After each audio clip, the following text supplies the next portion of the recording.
Thank you very much for that introduction, and thanks to Andreas, Michaela, and Sergey for organizing this wonderful conference.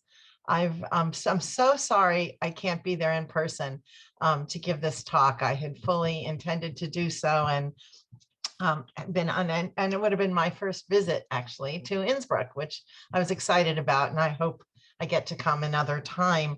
But I'm really thrilled to be able to participate in it virtually from here and in the US. And I will go ahead and get started. Okay. And I think this talk does follow really well from the talks we just heard, especially Tristan's. And I think you'll see why, for obvious reasons, because I also will be addressing and problematizing the concept of normalcy. So this is my introduction. One of the greatest of Husserl's many gifts to phenomenology, in my view, has been his identification and analysis of the natural attitude, that familiar, taken for granted perspective on ourselves, others, and the world that underpins our daily experiences and helps us to make sense of them. What I have always found to be especially striking about the natural attitude is that it is not natural at all, at least not as the term natural has traditionally been understood, namely as something that we are born with or have possessed since birth. For none of us are born with our natural attitudes. Instead, they are something that we construct for ourselves without even realizing that we are doing so, and that we actively maintain and reinforce throughout our lives, usually without recognizing that this is actually happening. They are naturalized in and through this process, but this does not mean they are natural, even though they are the very means by which we distinguish between what we take to be natural and what we do not. Another reason they are not natural is that they are informed not simply by our own individual experiences, but directly shaped by the cultural norms and expectations that have shaped us since childhood. For, as we know, natural attitudes vary not simply from one person to another, but from one culture to another. When he introduces the concept of the natural attitude in Ideas, Volume 1, Husserl does not address the ways in which it can be seriously disrupted and even ruptured by events out of our control. Instead, he suggests that while we may doubt or be mistaken about this or that feature of our experience, which in turn may require adjusting our view of a given phenomenon and/or our expectations with respect to it, he insists that the natural attitude itself can accommodate these experiential revisions without itself being seriously challenged. In his words, this is from Ideas, Volume 1, quote, "No doubt about or rejection of data belonging to the natural world alters in any respect the general positing which characterizes the natural attitude," end quote. And yet, despite Husserl's confidence that the general positing which characterizes the natural attitude is not altered in any respect due to anomalous experiences, it seems clear that if these experiences are anomalous enough, such as our ongoing global pandemic, as I will go on to discuss, alterations in our natural attitudes, as well as the general positing which characterizes it, may be, and I would argue should be, demanded of us. This is also, I think, a profoundly ethical demand, whose refusal can place ourselves, our relations to others, and our relations to the world in peril. In the preface to the Phenomenology of Perception, Merleau-Ponty famously asserts that, quote, "True philosophy entails learning to see the world anew, and in this sense, an historical account might signify the world with as much depth as a philosophical treatise," end quote. He concludes the preface by noting that, quote, "Phenomenology is as painstaking as the works of Balzac, Proust, Valéry, or Cézanne, through the same kind of attention and wonder, the same demand for awareness, the same will to grasp the sense of the world or of history in its nascent state," end quote. In keeping with Merleau-Ponty's emphasis upon the power of literary as well as historical and artistic works to enable us to see the world anew, I will now turn to two stories by Franz Kafka and E.M. Forster, the first very well known and the latter much less well known, to illustrate the dangers of refusing to alter our natural attitudes in response to events that present profound challenges to them. This is part one, clinging to the normal at all costs. That's what I called it. When Gregor Samsa, the anti-hero of Franz Kafka's 1915 novella, The Metamorphosis, awakes in the morning and discovers that his body has undergone a radical transformation while he was asleep, and that he now has the body of a monstrous insect, what I have always found most surprising is not Gregor's seeming lack of curiosity about why he has suddenly acquired a non-human body, despite his initial query, what in the world has happened to me? Although this is undoubtedly odd. Instead, despite the novella's title, The Metamorphosis, and the fact that the reader is made aware of Gregor's physical metamorphosis from the very first sentence, what I consider to be most striking is that he fails to undergo any serious metamorphosis at all in response to the major challenges he faces inhabiting a totally unfamiliar non-human body throughout the course of the story. As our own current lives have been disrupted, not to mention this conference itself, have been disrupted in a number of different ways by the global COVID-19 pandemic, I believe that this existentialist story and Gregor Samsa's fate in particular has much to teach us about our frequent failure as both individuals and as a society to adapt to events that rupture our taken for granted expectations concerning what is normal, what is natural, and what should be the case. As I will argue, Gregor's refusal to suspend his previous natural attitude, his attempt to cling to his old normal, despite even though he is no longer able to resume a job he actually disliked as a traveling salesman or communicate directly with anyone, serves as a cautionary tale over a century later, as we are forced to grapple with the new normal that has been foisted upon us and that has forced radical alterations to the social, spatial, and cultural norms that defined our lives before the pandemic. As we learn more and more about Gregor's life before his transformation, it becomes increasingly evident that neither his profession nor his family life, for he has no social life, offered him many sources of gratification. In many ways, he seems to be a perfect example of what Simone de Beauvoir calls the subman in The Ethics of Ambiguity, or an individual leading the mechanical life, described by Albert Camus in his essay, An Absurd Reasoning. Unlike Herman Melville's anti-hero in Bartleby the Scrivener, who toils away day after day in the dead letter office until one day he suddenly stops, Gregor never says, I prefer not to, even though it is clear from the following passage that he would love to be released from his daily grind. So here's the quote. Good Lord, he thought, what an exhausting profession I've chosen. Day in and day out on the road. Work like this is far more unsettling than business conducted at home, and then I have the agony of traveling itself to contend with, worrying about train connections, the irregular, unpalatable meals, and human intercourse that is constantly changing, never developing the least constancy or warmth. Devil take it all, end quote. Despite this private expression of discontent, it is only the severe limitations imposed by his strange new body that prevents Gregor from unhesitatingly fulfilling the demands of his detested profession.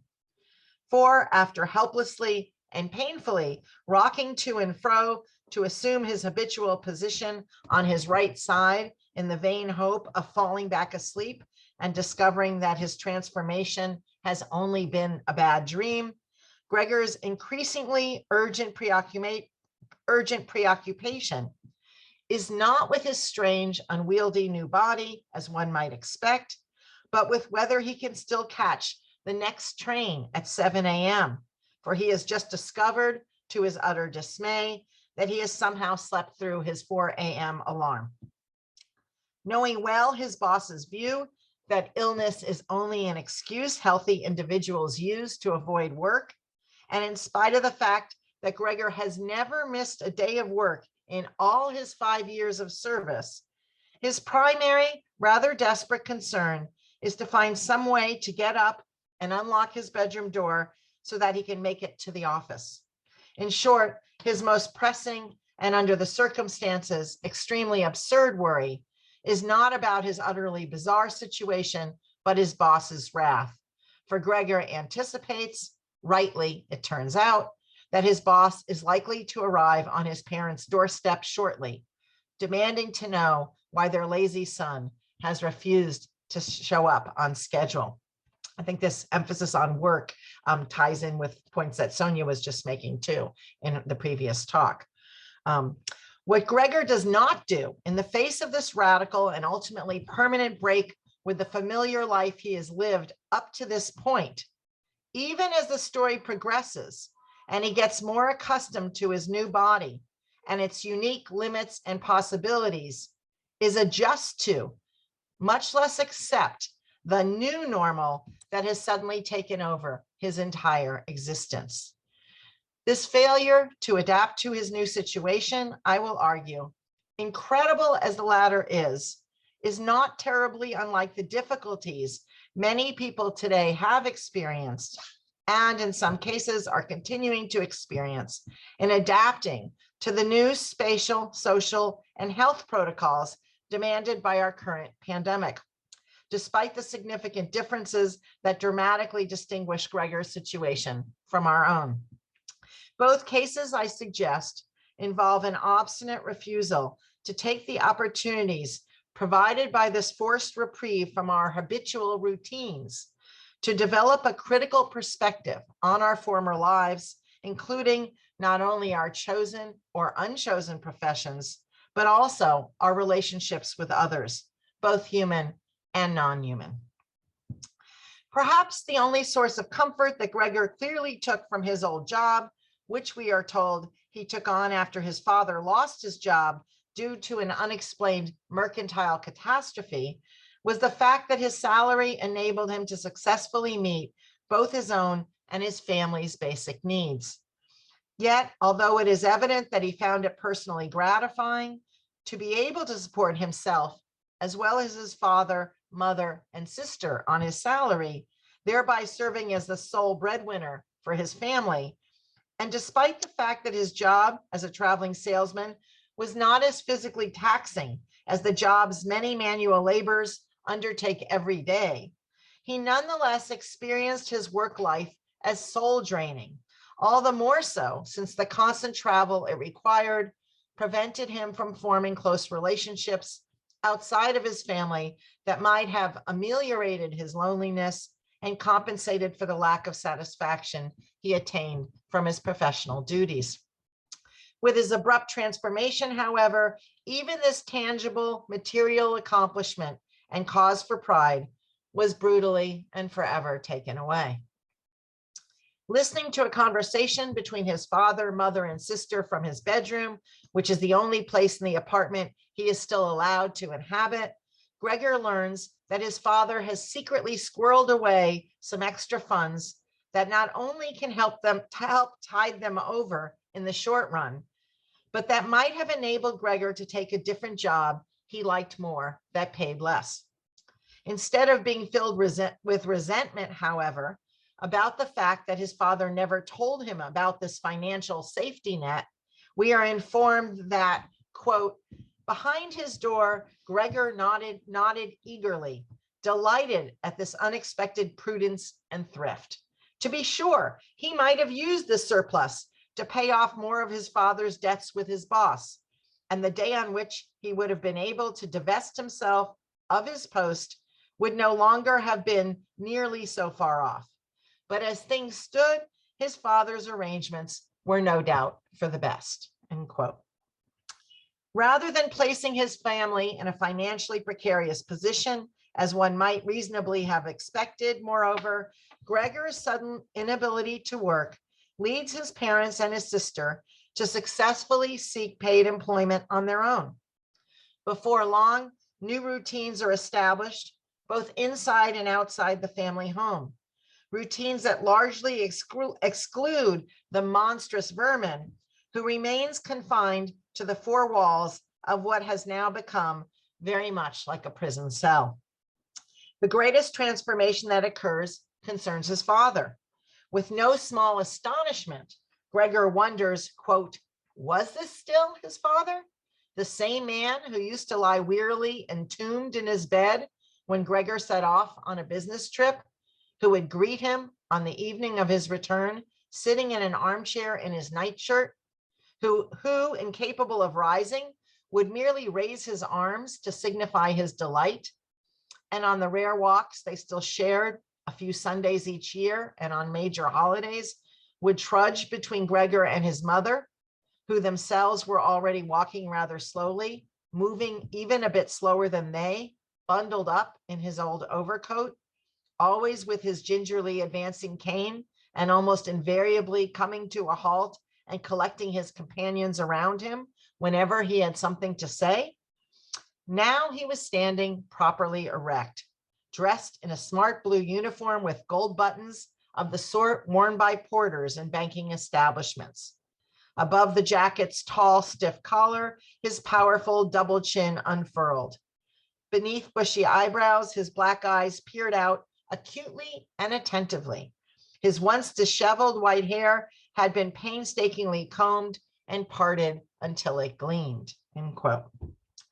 Even as Gregor is seemingly lost in admiration for this new man who has replaced the man he once thought he knew so well, Gregor also knows to keep as far away as he can from the gigantic dimensions of his father's raised boot soles, quote, having learned on the very first day of his new life that his father considered only the utmost severity appropriate for him, end quote. Never questioning the reason for or appropriateness of this severity, only the reader can recognize that his father's newly restored patriarchal power and authority, which has only emerged in response to Gregor's profound impotence, also depends on Gregor's continued impotence to remain secure. As his father commences a vicious and ultimately lethal attack on the fleeing Gregor, hurling one apple after another at him from the fruit bowl, he eventually hits his mark. An apple lodges deep in Gregor's back, causing him to collapse in tremendous pain, quote, his legs splaying out, all his senses in a state of utter bewilderment, end quote. His vision rapidly failing him, Gregor barely registers his mother rushing, quote, to his father's side, her unfastened skirts slipping one by one from about her waist as she ran, throwing herself at her husband, embracing him, seemingly in perfect union with him, clasping her hands at the back of his father's head and pleading with him to spare Gregor's life. As the apple rots and festers in Gregor's back, it yields no new insights about himself, his father, or anyone else, as it did for Eve in the Garden of Eden. But this forbidden fruit from the tree of knowledge nonetheless proves to be the ultimate evidence of his mortality. Reversing the classic Oedipal narrative, the father's rediscovered masculine potency can only emerge and flourish by emasculating, dehumanizing, and ultimately killing off his son. Gregor's transformation and death, moreover, not only facilitates his father's rebirth as a productive member of society, it also paves the way for a new life for his entire family. In the final scene, his parents and sister decide to take the day off, for we are told, quote, they had not only earned this respite from their work, but were desperately in need of it. And so they all sat down at the table and wrote 3 letters of excuse to their employers. Quote, as they travel via electric tram out to the country, quote, cozily leaning back in their seats, they discussed their future prospects And on closer investigation, it appeared that these prospects were not bad at all, for all three of their positions were in fact quite advantageous, and above all offered promising opportunities for advancement. The greatest immediate improvement in their situation, of course, would be easily achieved by moving to a new apartment. They now wish to take a smaller and cheaper, but more convenient and above all more practical flat than the current one, which had been picked out for them by Gregor. Unquote.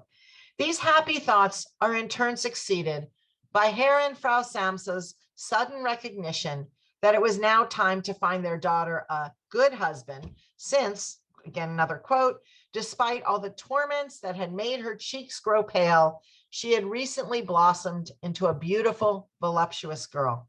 And when they arrived at their destination, it seemed to them almost a confirmation of their new dreams and good intentions when their daughter swiftly sprang to her feet and stretched her young body.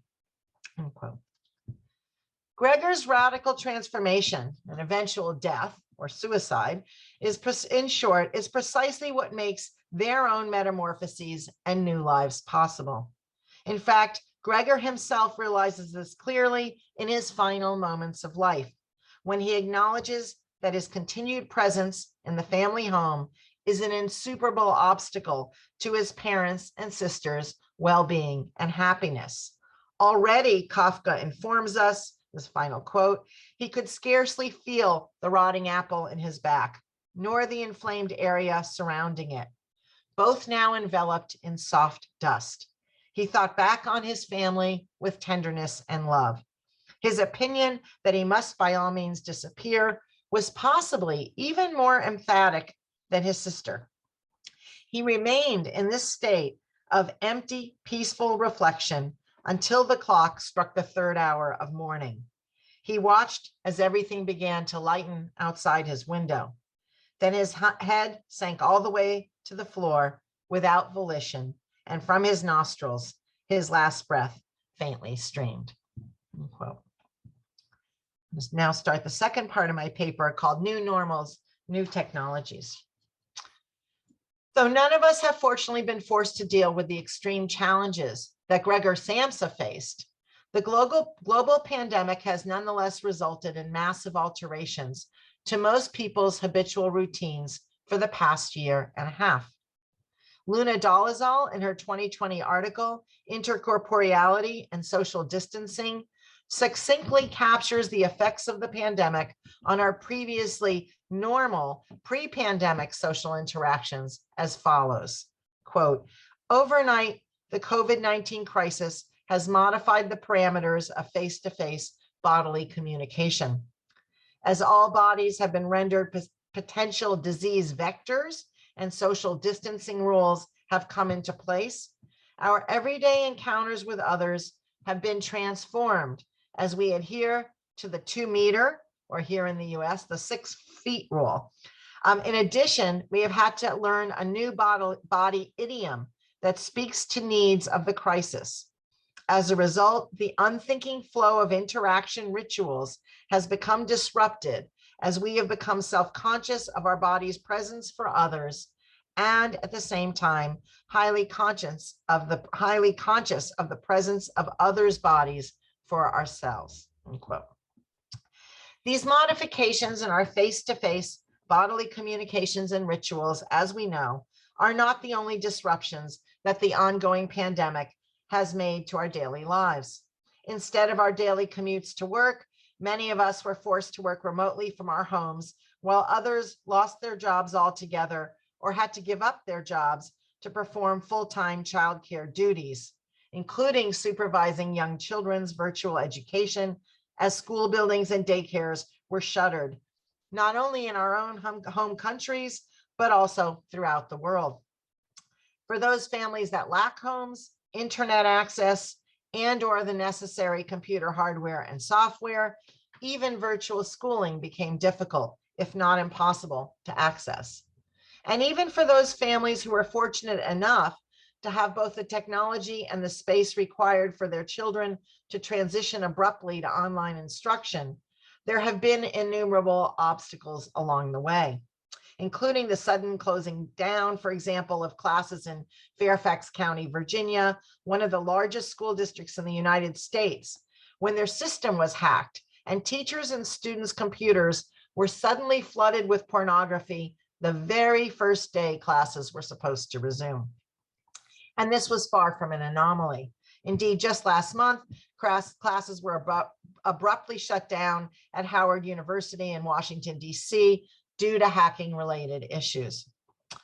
As teachers and schools suddenly pivoted with almost no advance notice to 100% virtual instruction last year, many of us were forced for the first time, as was I, to conduct our classes totally online.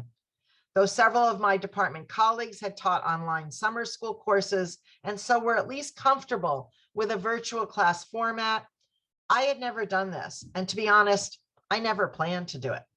I know furthermore that I am far from the only one who found myself in this totally unfamiliar and profoundly unsettling situation. At my own institution, George Washington University, we had just 1 week, the week of our scheduled spring break, to prepare for this transition to what quickly became our new normal. Foregoing any thoughts of undertaking the other projects I had long planned for the week of spring break, I hastily enrolled in a 3-day online workshop that week for GW faculty who were as unprepared for online teaching as I was, so that we could learn how to use the Blackboard Collaborate Ultra technology before classes resumed the following week. I had to embark upon a similar shotgun process when our university finally purchased a Zoom license after the fall 2020 semester had already begun. Adjusting to an entirely different way of presenting course material and interacting with my students mid-semester, moreover, in the spring of 2020, was compounded by being forced the same week to move hastily packed boxes of books and files out of the school office I worked in daily for almost 30 years, which in turn required setting up a new home office and finding space for everything I had lugged up to the 3rd floor of our house, where I am now. Since our campus library was also closed and I no longer had access to our department scanner to upload assigned readings to Blackboard, course readings and assignments had to be reconsidered as well, especially since many of our students were simply not able to afford to buy required books due to the severe economic hardship they were dealing and are continuing to deal with due to the pandemic.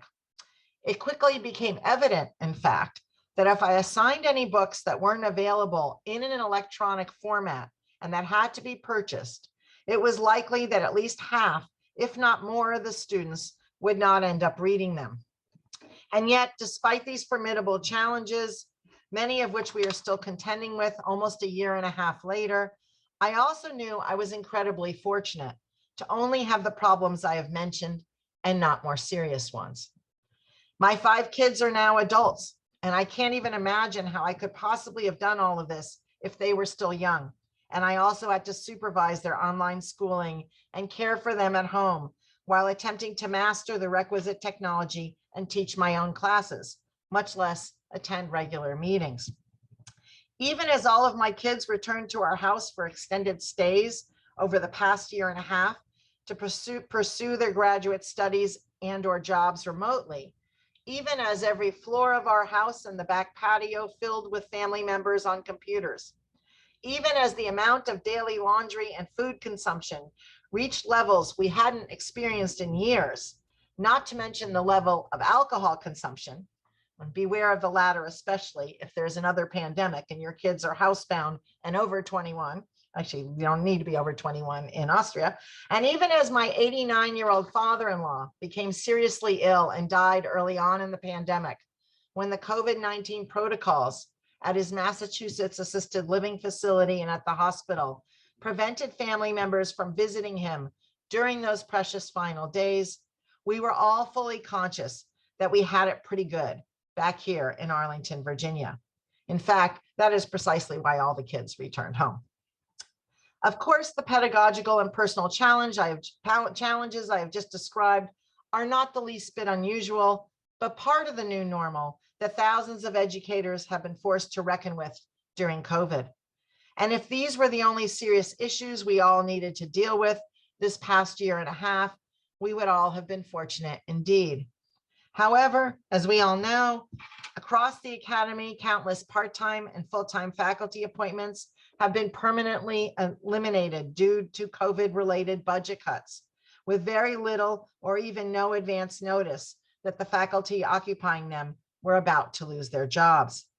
Individual departments and even whole schools have also shut down, and philosophy departments themselves are in a particularly precarious position, since the intellectual services we offer are viewed by many administrators as not the least bit helpful in preparing students for an increasingly STEM-oriented white-collar job market. In the resulting chaos, both on and off campus, an untold number of students have also left school and may never end up completing their degrees, thereby imperiling their own educational and economic prospects for the foreseeable future. These challenges, as we know far too well, are far from being the only disruptions to our previously taken for granted habits and routines, nor were they the only cause for anxiety at the outset of the pandemic. Even though basic items such as toilet paper and paper towels eventually returned to grocery store shelves, and even though most grocery and drug stores eventually managed to stock enough hand sanitizer to meet the sudden urgent demand for this formerly rather innocuous product, new items required by the pandemic, such as masks, especially masks for children, were not readily available for in-store purchase for quite some time. And while many retail businesses, including clothing stores, hair salons, dry cleaners, shoe stores, restaurants, and even entire shopping malls closed, in some cases permanently, leaving their employees without a stable source of income to pay their bills, online businesses, including Amazon and other mail order services, have had enormous difficulty, and in many cases are still having difficulty keeping up with the exponential increase in sales, not to mention keeping up with the incredible number of home deliveries that these online purchases usually require. Which businesses have profited and even flourished during the pandemic, and which have suffered or even gone under, has not been tied to the usual metrics, such as the appeal of their inventory, the competitiveness of their prices, or even to the dependability of their services, but to how much people still need or now need the items they are offering for purchase. Who needs new shoes or new work clothes, for instance, if you are now working from home and no one can see past your upper body on Zoom? I am sure I'm not the only one who settled for a couple pairs of sneakers and summer walking shoes that I have quite comfortably and happily worn for the past year and a half until we return to in-person teaching this fall. Who needs a dry cleaner when you are only wearing casual clothes that can be thrown directly into a washing machine every day? And the list goes on. What we have especially needed as our social and work lives have been radically curtailed are the machines that have become, for so many of us, our primary link to other people and our primary source of information about what is happening not only in our own communities and our countries, but also in the rest of the world. Most notably, our smartphones, our computers, and for older folks like myself, who still prefer to view the news, movies, and shows on a larger screen, our televisions. Interestingly, the writer E.M. Forster anticipated our increasing dependency on machines in his 1909 dystopian science fiction story, The Machine Stops, which I highly recommend if you are not familiar with it. The Machine Stops depicts a post-apocalyptic world in which, due to an environmental crisis of their own making, human beings were forced to move underground, their lives regulated by the machines in each of their individual cells that, with the push of a button, delivers food, their showers, their beds, news, entertainment, and communications from other people, including family members who often live long distances away and with whom they do not interact directly. In the earliest scene, Kuno, one of the main protagonists of the story, decides that he would like to see his distant mother, Vashti, in person instead of communicating with her via the machine. Their ensuing dialogue proceeds as follows. I want to see you not through the machine, said Kuno. I want to speak to you not through the wearisome machine. Oh, hush, said his mother, vaguely shocked. You mustn't say anything against the machine. Why not? One mustn't. You talk as if a god had made the machine, cried the other. I believe that you pray to it when you are unhappy. Men made it. Do not forget that. Great men, but men. The machine is much, but it is not everything. I see something like you in this plate, but I do not see you. I hear something like you through this telephone, but I do not hear you. That is why I want you to come. Pay me a visit so that we can meet face to face and talk about the hopes that are in my mind, end quote. Though there are airships that can quickly transport people from one underground network to another, Vashti refuses to take one to see her son. Recognizing that he cannot get her to change her mind, Kuno gives up trying to convince her to visit. However, quote, she fancied that he looked sad. She could not be sure, for the machine did not transmit nuances of expression. It only gave a general idea of people, an idea that was good enough for all practical purposes, Vashti thought.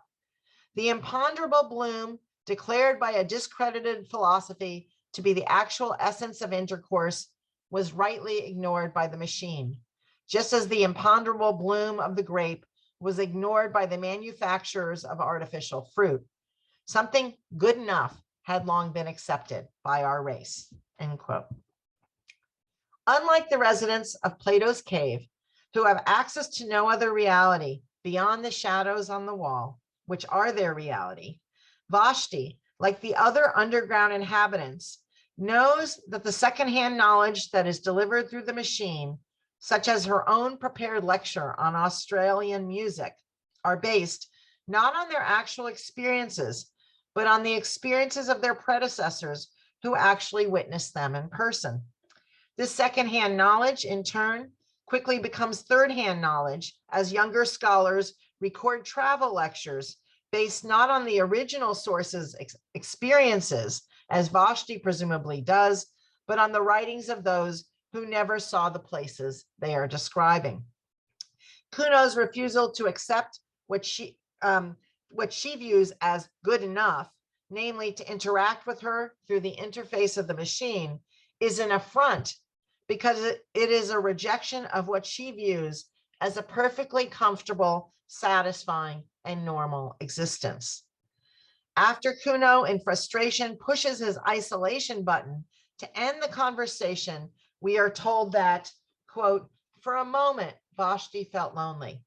Then she generated the light, and the sight of her room, flooded with radiance and studded with electric buttons, revived her. There were buttons and switches everywhere, buttons to call for food, for music, for clothing.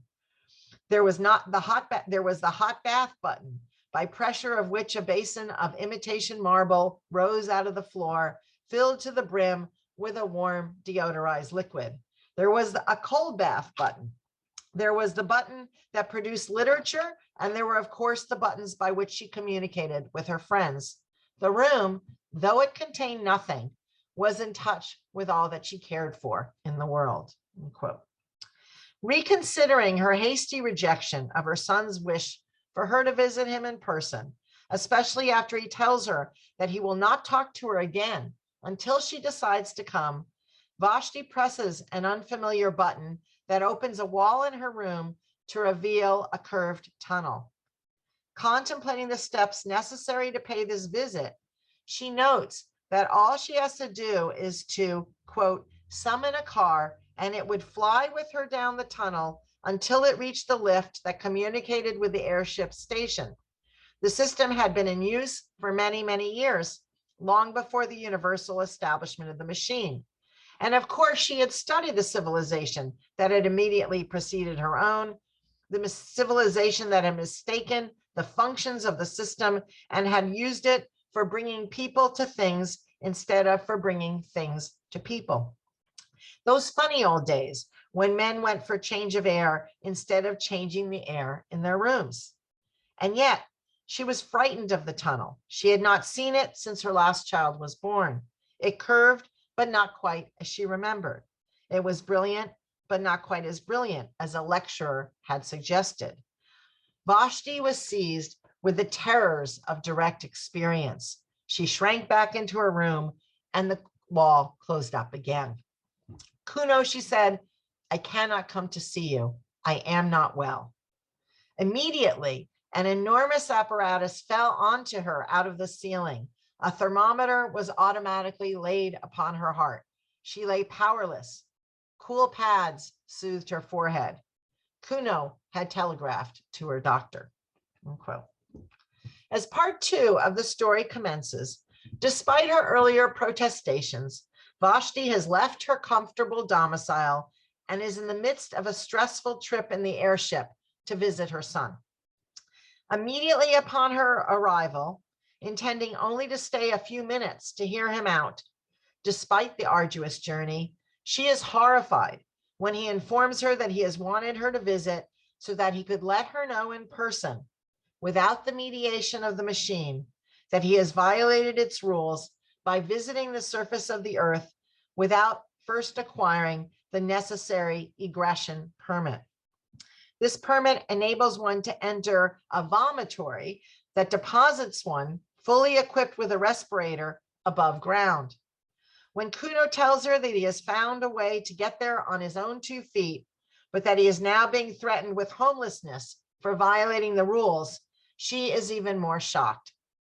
Recognizing that Kuno was possessed of a certain physical strength, which may have made his survival above ground possible, she notes that, quote, by these days, it was a demerit to be muscular. Each infant was examined at birth, and all who promised undue strength were destroyed. Humanitarians may protest, but it would have been no true kindness to let an athlete live. He would never have been happy in that state of life to which the machine had called him. He would have yearned for trees to climb, rivers to bathe in, meadows and hills against which he might measure his body. Man must be adapted to his surroundings, must he not? In the dawn of the world, the weakly must be exposed on Mount Taygetus. In its twilight, our strong will suffer euthanasia, that the machine may progress, that the machine may progress, that the machine may progress eternally. Unquote.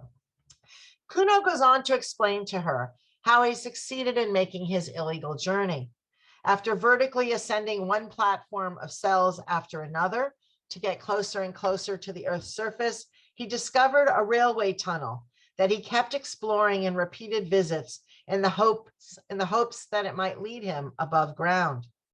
Acknowledging the fear that he experienced on these clandestine forays, Kuno states, quote, I did not fear that I might tread upon a live rail and be killed. I feared something far more intangible, doing what was not contemplated by the machine. Then I said to myself, man is the measure, and I went. And after many visits, I found an opening, end quote. As he eventually pauses in his long narrative, Vashti's eyes fill with tears for, quote, she knew that he was fated. If he did not die today, he would die tomorrow. There was not room for such a person in the world. And with her pity, disgust mingled. She was ashamed at having borne such a son, she who had always been so respectable and so full of ideas. Was he really the little boy to whom she had taught the use of his stops and buttons, and to whom she had given his first lesson in the book, which is the Bible of the machine? End quote. In part 3 of the story, the vast network of the machine that has so smoothly regulated their lives up until this point starts to malfunction, as my own computer has done when, much to my dismay, I've temporarily lost access to the internet for no apparent reason. I think we've all had this happen. I'm just happy it hasn't happened so far in this talk. Pushing the button that normally makes one's bed appear when one is ready to go to sleep, for instance, fails in the story to immediately produce the desired piece of furniture. Similar breakdowns begin to occur more and more frequently in the fulfillment of the underground inhabitants' basic needs. Completely dependent on an invisible, heretofore omnipotent machine for survival, they are totally ill-equipped to deal with the situation. Indeed, letting the machine know that it is not working is their only immediate recourse, since they are isolated in their individual cells, which they have almost never left. While Vashti and other members of the society initially attempt, more or less successfully, to adjust to the machine's increasing unreliability in fulfilling their demands, in time, the numerous disruptions its dysfunction gives rise to renders their initial forbearing and complacent attitudes impossible. At the end of the story, as noxious fumes begin to fill their rooms, thousands of people end up fleeing their solitary abodes and enter the tunnel, crying and whimpering, yet there is no relief to be found there either. The previously all-powerful, godlike machine has stopped, and those who previously depended so utterly upon it also die, for they are unable to exist without it. This is part 3, the refusal to question the normal pandemic reflections. Just as Gregor Samsa fails to abandon his previous natural attitude, continuing to love and care for his family, even when he is no longer able to actively participate in the world that he had previously taken for granted, and his family no longer seem to love and care for him, Vashti stubbornly rejects Kuno's challenges to her own natural attitude. That is, to her view that a life in which one's desires and interests are regulated and immediately satisfied by the machine is preferable to an unknown future in which one has to figure out what can and should matter in one's life without its reassuring guidance. Interestingly, while many readers of the Metamorphosis view Gregor not as an Aristotelian tragic hero, but rather as a very unsympathetic character who is difficult to identify with, despite the fact that his bizarre transformation has been forcibly imposed upon him. And while Vashti herself is not a sympathetic character either, it is important to probe further into exactly why they are difficult to identify with, given that they both illustrate something that is quite common, namely the investment many of us have in clinging to the familiar, even when it was not that great to begin with, and even when it fails to provide us with the resources we need to deal with totally unforeseen circumstances, such as Gregor's transformation, the breakdown of the machine, or our current pandemic. Indeed, this latter global health crisis, which is ongoing more than a year and a half after it began, has also forced a new normal upon most of us without our consent. In doing so, it has also thrown our previous natural attitudes into question, since so many of the ordinarily in-person activities we had previously taken for granted, such as being able to shop, take classes, teach and give talks, or hold conferences such as this one, have become impossible to pursue in the same way as we did before. And yet, I would argue, even though the pandemic, Gregor's transformation, and the breakdown of the machine provide urgent reasons both to reflect on and to alter one's previous natural attitude so that it is more in sync with the new challenges posed by one's current situation, this is precisely what not only Gregor and Vashti, but many of us have failed to do. By viewing the constraints posed by the pandemic as a temporary aberration, we have to somehow survive before we can go back to the way things were before, that is, to our old normal, we miss a crucial opportunity to reflect critically on the fact that the way things were before is not something that many people actually want to return to, precisely because it was never a positive experience for them to begin with. In fact, what some people have previously and largely uncritically accepted as normal, and what they nostalgically look back upon and hope to return to as soon as possible, is a reality that has been shot through with inequity, injustice, and suffering for so many other people who have been oppressed by its physical, social, political, and cultural norms. Indeed, as Kelly Oliver observes at the outset of her fall 20 2020 Philosophy Today article entitled "Who's New Normal? The Ruse and the Hope of We're All in This Together," quote, "Belying the rhetoric of we're all in this together and COVID as the great equalizer, the pandemic has brought into focus pre-existing conditions of inequality: poverty, racism, lack of health care, lack of childcare, women's double burden, and the vulnerability of the elderly, among others," end quote. As Oliver points out, despite the fact that these pre-existing conditions have not only persisted, but have been exacerbated and worsened by the pandemic, extending over a wider and wider range of the populace at large, this readily identifiable fact is conveniently forgotten or pushed aside when we focus on the personal hardships the pandemic has brought about in our own lives and habits.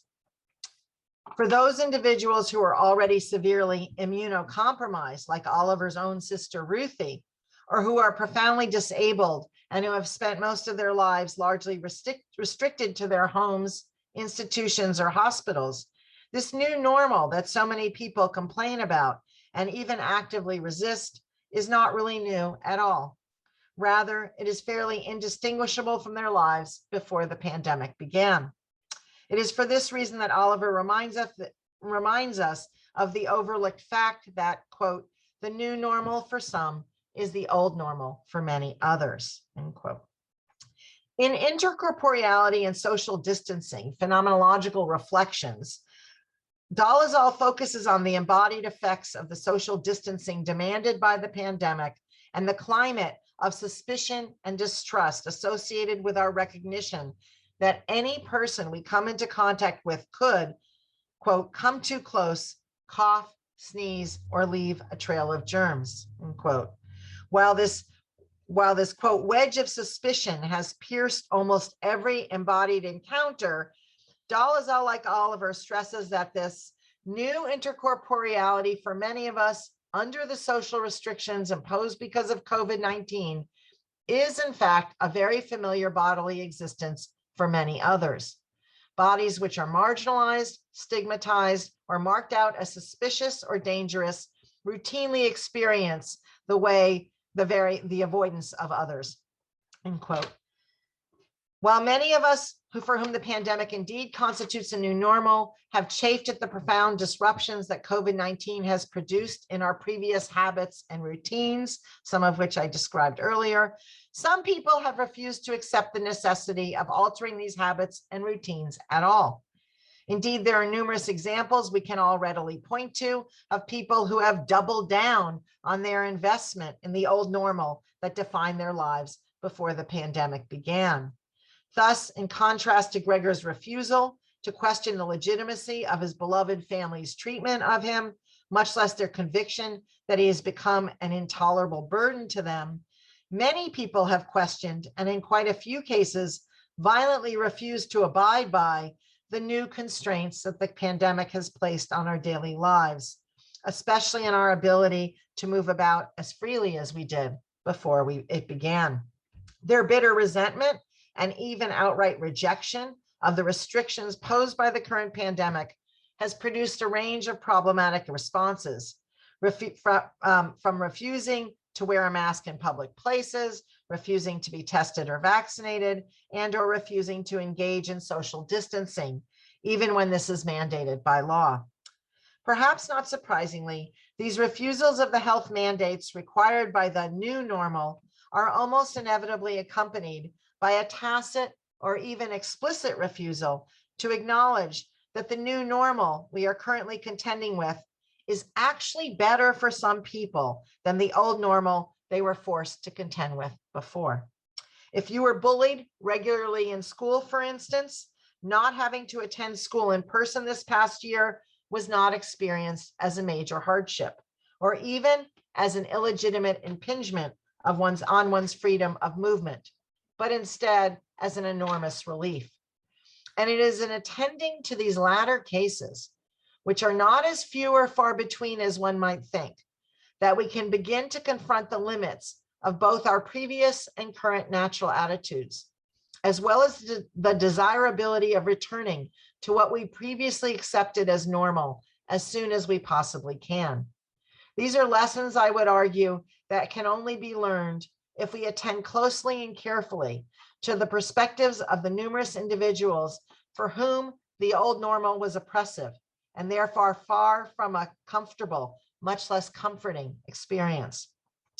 Ultimately, this must also involve acknowledging our individual and collective responsibility to place into question not only our investments in our previous natural attitudes, but also our taken for granted assumptions about the desirability of normalcy itself. Critical phenomenology, which seeks not merely to describe the world, but to put these descriptions to work, to transform it for the better, can aid us in this process. This will be my concluding quote. For, as Lisa Gunther notes, quote, structures like patriarchy, white supremacy, and heteronormativity permeate, organize, and reproduce the natural attitude in ways that go beyond any particular object of thought. These are not things to be seen, but ways of seeing, and even ways of making the world that go unnoticed without a sustained practice of critical reflection. There is nothing necessary or permanent about these structures, and they don't even operate in stable, consistent ways across all contexts, even within a given historical moment.